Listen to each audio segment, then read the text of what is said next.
Hello friends, मैं रवि और मैं आज लेकर आया हूँ हिस्ट्री का थर्ड पार्ट, जिसमें हम लोग डिस्कस करेंगे मौर्य वंश के एक्सपेक्टेड क्वेश्चन जो एग्ज़ाम में आ सकते हैं आपके। ये 40 इम्पोर्टेंट क्वेश्चन होगा। तो चलते हैं क्वेश्चन की ओर। हमारा पहला सवाल, चाणक्य का अन्य नाम था? ए भट्टस्वामी, बी विष्णुगुप्त, सी राजशेखर या डी विशाखदत्त। बताइए।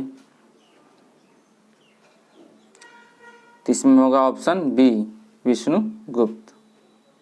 चलिए नेक्स्ट, निम्नांकित में से किसकी तुलना मैकियावेली के प्रिंस से की जाती है? ए कालिदास का मालविकाग्निमित्र, बी कौटिल्य का अर्थशास्त्र, सी वात्स्यायन का कामसूत्र या डी त्रिवल्लवर का त्रिवल्लकलर। बताइए। तो इसमें कौन सा होगा?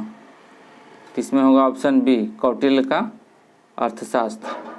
चलिए नेक्स्ट, वह शासक कौन था जिसने राज सिंहासन पर बैठने के लिए अपने बड़े भाई सुसीम की हत्या की थी?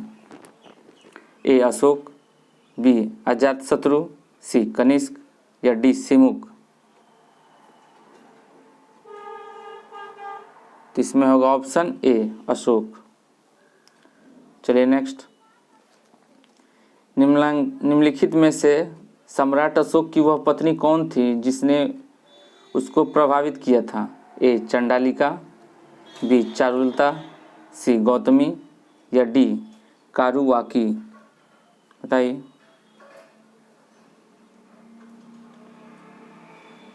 तो इसमें होगा आपका ऑप्शन डी कारुवाकी। चलिए नेक्स्ट, अशोक ने अपने सभी अभिलेखों में एकरूपता से किस प्राकृतिक का प्रयोग किया है? A Ardhamagadhi, B Sauraseni, C Magadhi या डी अंगिका। तो इसमें होगा आपका ए अर्धमागधी।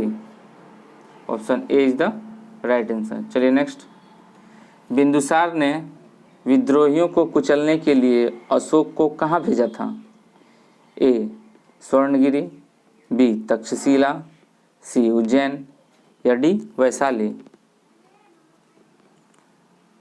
तो इसमें होगा ऑप्शन बी तक्षशिला। चलिए नेक्स्ट, निम्नलिखित में से वह व्यक्ति कौन है जिसका नाम देवप्रियदर्शनी भी था? ए अशोक, बी चंद्रगुप्त, सी गौतम बुद्ध या डी महावीर।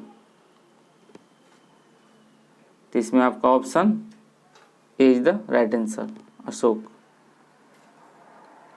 चलिए नेक्स्ट, निम्नलिखित में से प्राचीनतम राजवंश कौन सा है जो सबसे पुराना हो? ए मौर्य, बी गुप्त, सी कुषाण या डी कर्ण। तो इसमें हमारा option A is the right answer Maurya. चलिए नेक्स्ट, कौटिल्य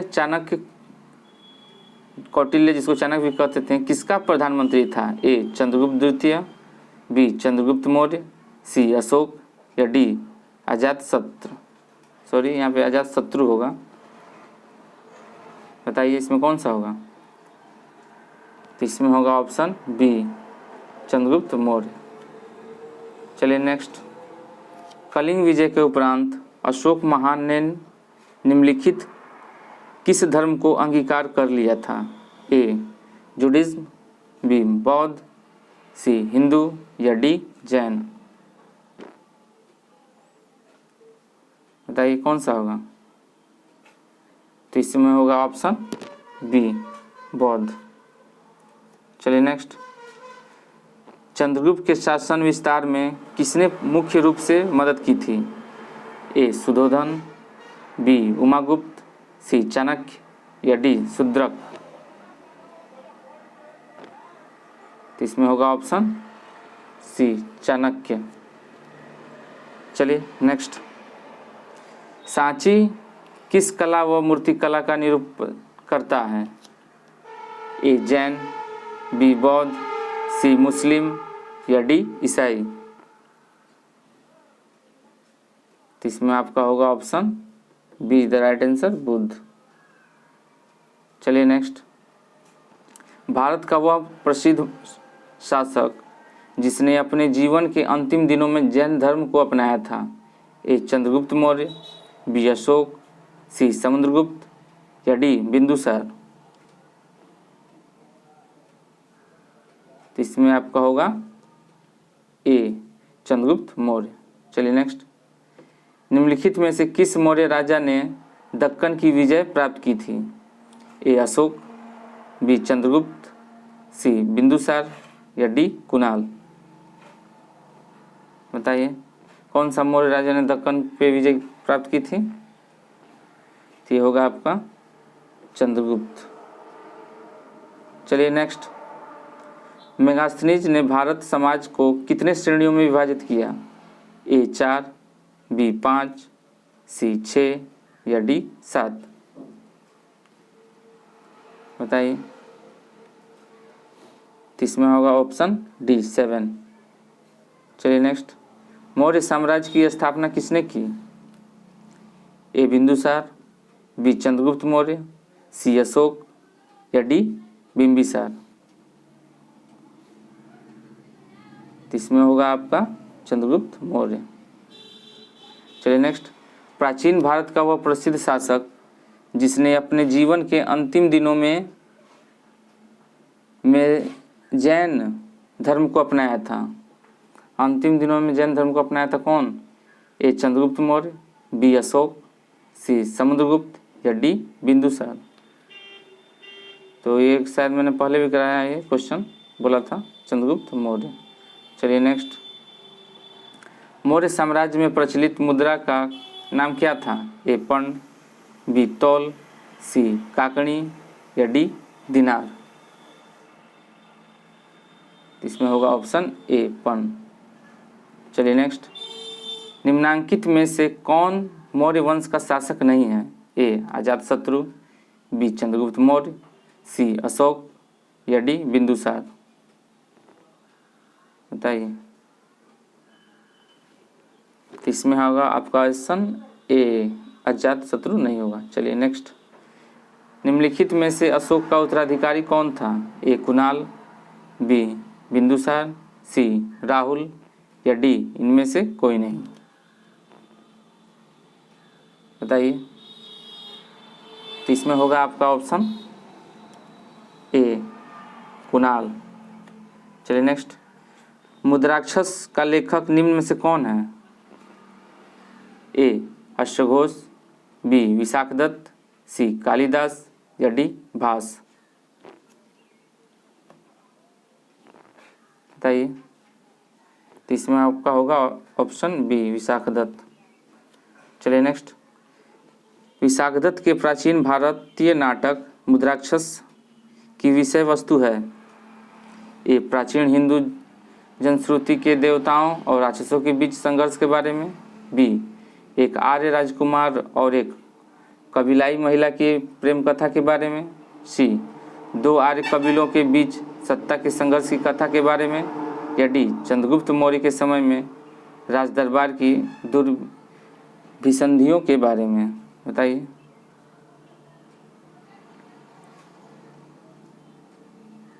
तो इसमें आपका होगा option D is the right answer. चलिए नेक्स्ट, मालवा, गुजरात एवं महाराष्ट्र किस शासक ने पहली बार जीते हैं। मालवा, गुजरात और महाराष्ट्र को किस शासक ने पहली बार जीते हैं। ए हर्ष, बी चंद्रगुप्त, सी विक्रमादित्य या डी चंद्रगुप्त मौर्य। बताइए। तो इसमें आपका होगा ऑप्शन डी चंद्रगुप्त मौर्य। चलिए नेक्स्ट, किसने सहिष्णुता, उदारता और करुणा के त्रिविध आधार पर राजवंश की स्थापना की। ए अशोक, बी अकबर, सी रणजीत सिंह या डी शिवाजी। इसमें होगा ऑप्शन ए अशोक। चलिए नेक्स्ट, निम्नलिखित में से किस शहर में अशोक के शिलालेख नहीं है?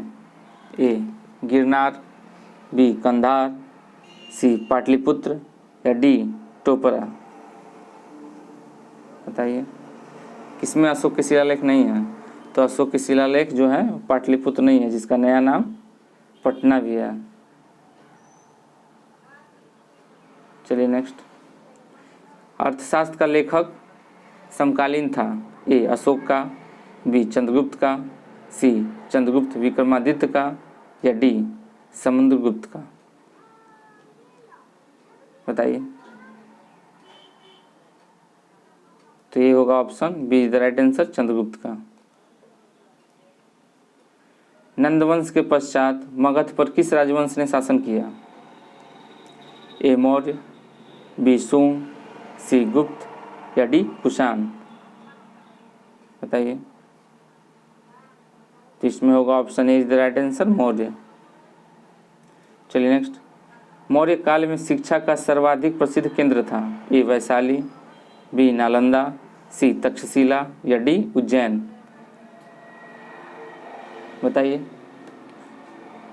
तो इसमें आपका option see the right answer, Takshashila. Question number 29। Megasthenes की पुस्तक का नाम क्या है? ए अर्थशास्त्र, बी ऋग्वेद, सी पुराण या डी इंडिका। तो इसमें होगा option D the right answer, indica. चलिए नेक्स्ट। जिसके ग्रंथ में चंद्रगुप्त मौर्य का विशिष्ट रूप से वर्णन हुआ है वह है? ए भास, बी शूद्रक, सी विशाखदत्त या डी अश्वघोष। बताइए। तो इसमें होगा आपका ऑप्शन सी विशाखदत्त। चलिए नेक्स्ट।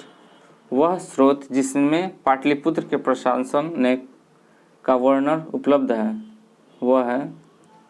वह स्रोत जिसमें पाटलिपुत्र के प्रशासन का वर्णन उपलब्ध है वह है?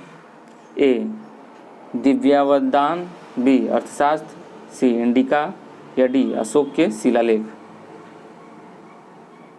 इसमें कौन सा सही होगा? तो इसमें सही होगा ऑप्शन सी इंडिका। चलिए नेक्स्ट। अशोक के शिलालेखों में प्रयुक्त भाषा है? ए संस्कृत, बी प्राकृतिक, सी पाली या डी हिंदी। तो इसमें होगा ऑप्शन बी प्राकृतिक। चलिए नेक्स्ट। निम्नलिखित में से किस मौर्य राजा ने दक्कन की विजय प्राप्त की? ए अशोक, बी चंद्रगुप्त, सी बिंदुसारी या डी कुणाल। बताइए। तो इसमें होगा ऑप्शन बी। और दोस्तों ये बिंदुसार नहीं होगा, ये शायद बिंदुसारी गलती लिखा हुआ है यहाँ पे, बिंदुसार होगा। ठीक है। चलिए नेक्स्ट। मेगास्थनीज ने भारतीय समाज को कितनी श्रेणियों में विभाजित की?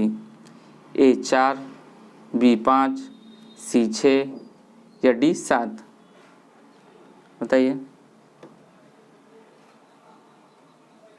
तो इसमें होगा आपका ऑप्शन डी 7।